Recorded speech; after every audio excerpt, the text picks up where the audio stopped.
બોટાદના ખાખોઈ ગામે કાકા અને અન્ય ત્રણે ભત્રીજાની હત્યા કરી નાખતા ચકચાર મચી જવા પામી હતી. ભત્રીજા વિજયને ગામના પાદરે લઈ જઈને ઢોર માર મારવામાં આવ્યો હતો.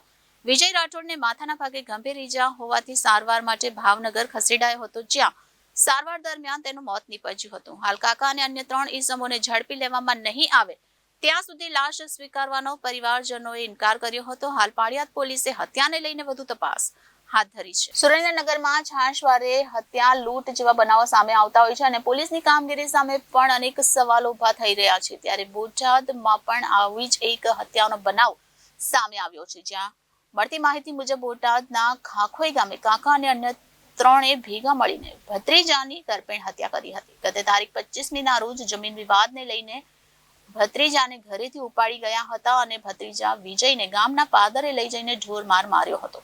વિજય રાઠોડને માથાના ભાગે ગંભીર ઈજા હોવાથી તેને સારવાર અર્થે ભાવનગર ખસેડવામાં આવ્યો હતો, પરંતુ સારવાર દરમિયાન તેનું મોત નીપજ્યું હતું. પાળિયાદ પોલીસે અગાઉ કરેલ ફરિયાદમાં આરોપીની અટકાયત નહીં કરવાના પરિવારમાં આક્ષેપ કરવામાં આવ્યા છે. કાકા અને અન્ય ત્રણ ઇસમોને ઝડપી લેવામાં નહીં આવે ત્યાં સુધી લાશ સ્વીકારવાનો પરિવારે ઇનકાર કર્યો હતો. હાલ પાળિયાદ પોલીસે હત્યાને લઈને વધુ તપાસ હાથ ધરી છે.